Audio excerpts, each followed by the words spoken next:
Folks, welcome back. Rudy Alpha Investments. Sit back, relax. You'll see a link in the description of this video of another one of my old videos from 2019. I know. If we had only known what was coming in 2019. And the name of this particular video that had it didn't get a lot of views. It was not very well known, but I considered it one of the best videos I've ever done on this channel. And to this date, that video only has like 40, 50,000 views compared to some other videos on this channel that are in the millions of views. And what's amazing to me is this video is called Alpha Investments Presents Magic the Gathering Hedge Fund. And it's a whiteboard video. And today I want to reflect on that to you all because that video was filmed in 2019 and we were about to enter Q2 of 2022. So that video is, think about this, middle of 2019, middle of 2020, middle of 2021, middle of 2022. So that's almost 3 years ago. Okay, I was younger. I looked better. I thought I was hotter. I was more cocky and confident. Now I'm just an old fart that shoots tacos, right? But look at this video. And I'll put it on the screen a little bit and let you guys look at kind of this thumbnail and this picture as some, randomly throughout this video. But I drew this timeline from 2019 to the end of 2019. So it starts January 1st, 2019, ends December 31st, 2020. I know, 2020. And I think what's interesting to me is I look back at this video and I remember this era very clearly. 2019 was a very powerful year for Magic the Gathering. And the reason for it was similar to 2022. Everybody was very negative because we came out of 2017, 2018 Magic, which new Magic in 2017, 2018 was so bad. That's what led and helped, well, not the single reason, but it was one of the big catalysts for fuel to inflate and help the reserve list boom of vintage products. And I look at this whiteboard video, and I watched this the other night, and I was like, dude, I got to make a Rudy reacts to Rudy as he reacts to Rudy. And I'm looking at this video and this timeline, and it starts off with guilds. Let me just read it to you. I'll put it on the screen for you guys, whatever. It starts off Ultimate Masters, right at the end of December of 2018.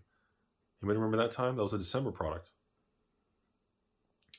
Guilds of Ravnica, Q1 2019. Ravnica Allegiance. Challenger 2019 decks. That's another conversation itself. War of the Spark, the announcement of a Planeswalker in every pack, in the turbulence and the infamous, the first time Wizards of the Coast made a trailer that shook the internet and went viral. Whether they paid for it to go on the front page of YouTube or not, that's another conversation. And then, of course, Modern Horizons 1, printed to Oblivion launch. Okay, Spellbook Gideon, little foo-foo product. Core Set 2020. Commander 2019, Throne of Eldraine, and then there was a possible Master Style product and a specialty product, which did not actually happen. Of course, then 2020 hit and everything just went haywire. So, as you guys look at this whiteboard screen, let's start at the beginning here. Ultimate Masters release Q4 2018. Ran a sale to the patrons, $2.49 a box for Ultimate Masters. Obviously, all the patrons went crazy. They bought it all. It was great. It was a fun time. Spawned one of the most successful, fun box openings on this channel in the history of Alpha Investments, right? So then when Return to Return, the joke, the meme, Return to Ravnica came out. I'm sorry. Guilds of Ravnica, not Return to Return. The actual name of Ravnica Part 3 was the new Ravnica block for the third time, was Guilds of Ravnica and Ravnica Allegiance, okay? So I'm looking at this and I'm going, that was still a time. Yeah, Shocklands, but you guys, the internet scholars and the lab coats said, well, Rudy, these things mean that nothing else in Guilds of Ravnica or Ravnica Allegiance is going to be worth anything. It's all going to be worthless because Guilds of Ravnica and Ravnica Allegiance are all that matters. And in those sets, all that matters is Shocklands. Everything else is going to get, diluted to zero. Okay. Challenger 2019 decks. Challenger decks, very controversial. And of course, Challenger decks with the awful name, named after the space shuttle collapse and crash and all these terrible things. And very poor name to this day. I think it's an awful name choice. And actually, Challenger decks, though, are proving that long-term sealed Challenger decks from the original. I don't think it was the first Challenger decks 2018 or 19. I don't remember. But the first few, the Challenger decks are aging well. They're going up in price, and they continue to drift higher. I mean, the data shows it is what it is. And then you get to War of the fucking Spark and War of the Spark, Modern Horizons 1. Fucking kidding me? Look at this product line of 2019. Okay, look at this. So to start at the beginning, Guilds of Ravnica and Ravnica Allegiance. What can we learn in 2022 right now, folks? Post-virus Optimus Prime, who cares about that anymore? It's over with. What can we learn? Strictly business finance, who cares about everything else? Just strictly from a financial standpoint. Where are we? What are we repeating? How much has really changed? Okay, let's look at this. So Guilds of Ravnica, Ravnica Allegiance, right at the beginning of 2019. Same thing. Printed to oblivion. No standard sets are worth anything. The Rudy Patron army, they're all hoarding millions of boxes. It's investors selling to each, same old stupid Timmy shallow minds that never get anywhere in this world. Same crap. And here we are, 2.5 years later, and those $80 boxes are up almost 100%. I think as of right now, Guilds of Ravnica, the filming of this video, and Ravnica Allegiance are around 130 plus tax. So let's just say 135 with shipping and tax on the open market. And they were on eBay, and the public would sell them for $90.95, and patrons were buying them for $80. In less than 3 years, that's an extraordinarily incredible move. And when I did this video, and you guys can watch it and click the link in the description if you want, but when I did this video, I told you guys this was pre-emojis and rockets to the moon, diamond hands, Wall Street bets, GME, AMC, ex-girlfriend, stepsister washing machine. This was pre all of that. Those memes didn't even happen yet. And we told everybody the goal was that nice 7 to 10% a year, averaging in that 8 range, right? And I look at this, and I'm like, and I told everybody, and I discussed my personal pseudo Timmy's hedge fund. And I go through this video and I tell everyone, no matter how you feel about the products, build a 500 box position in each set. Now, again, I know that's a lot for a normal person, but this was the Timmy hedge fund example video. In other words, the concept of the video was to build a position in all of these products, no matter how you feel about it. Okay?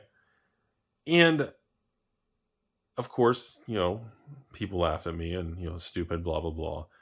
And I forgot about this video for a while, but I still get people and patrons that'll message me about this video. And Guilds and Ravnica Allegiance both aged extraordinary. And they're not even that old. And they're already just doing phenomenal as they age. They weren't overprinted. The demand is there. The supply is low. Everything in this video that we're going to talk about today has all the catalysts needed to continue a trajectory to $200, $300, $400, $500+ a box over the next 5 to 10 years. And what can we learn about today in 2022?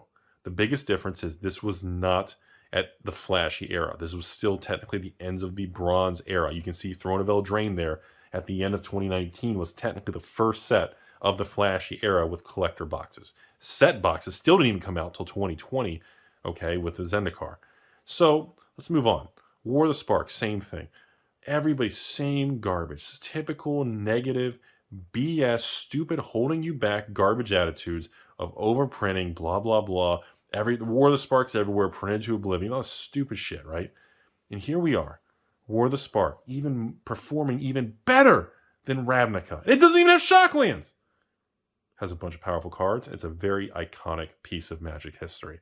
So War of the Spark is the filming of this video, $165 plus tax. Just call it $170 shipped to your door. Or let's say you don't have tax. Just say $170. That's extraordinary. That's extraordinary. Then you go to Modern Horizons 1. I think I originally sold them for like $195 range.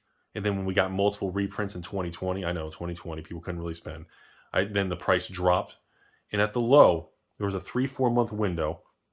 This is where I'm about to pivot the video. There's a 3 to 4. Listen very carefully. If you don't care about anything in this video, listen to the next 30 seconds and you can thumbs down and go fondle your ex, okay? Modern Horizons 1 was reprinted multiple times. The price dropped. There was a 3 to 4 month window where Modern Horizons 1 was selling on the open market for $160 to $180 a box.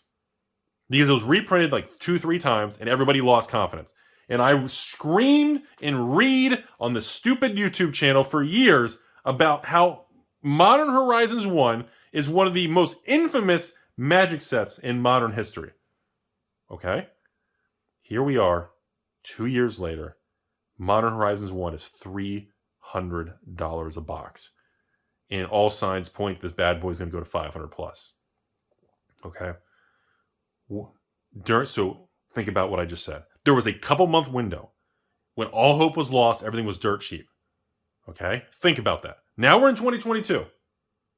What do we got? Crimson Vow garbage? Adventures Forgotten Realm collector boxes that Rudy has to shill because he's got all his money in, he's losing his ass? Crimson Vow? Midnight Hunt? What? If it's not Kamigawa, it's Kamigawa or bust? Everything else is garbage? What has changed? Explain to me. What the fuck has changed? Nothing. Nothing has changed. Yes, Crimson Vow is not as good of a product as the products I'm discussing in this video. I get it. I'm not going to pretend that it's not something that it's, Adventures Forgotten Realms is not as good as Throne of Eldraine or War of the Spark or Ravnica with Shockland. I get it. I'm not arguing that. I'm arguing and presenting a scenario of 2.5 years ago of the exact same thing that history repeats itself every couple years. I could have literally made a Timmy's Hedge Fund video in 2015-16 at the beginning of this channel talking about Khans of Tarkir, Dragons, Fate Reforged. I mean, the same few sets of the year before that, and I could have rinsed and I could take the same video, everything you guys are looking at, I could cross out all the names, put different names, change the year, and you wouldn't know the difference. Because the performance and the results are exactly the same. All right, so let's cut back to my face. All right. I wanted you guys to see that whiteboard video for a while. I wanted you to look at because of the timeline and what it meant. Okay? And the biggest thing I want everyone to learn is no matter how confident, bullish, bearish, negative, full of crap you are, I am, shill this, shill that, history will repeat itself. There will be a day in the next 24 to 36 months that people are going to go back, including me, and I'm going to point to my own YouTube video of when Amazon unloaded Adventures in Forgotten Realm collector boxes for $120-something a box.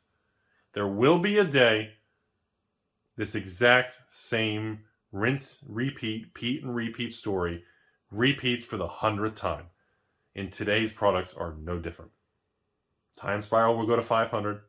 Adventures Forgotten Realm, Midnight Hunt, collector boxes will be $200-300. The draft boxes will be $120, $130. Crimson Vow will also do the same thing.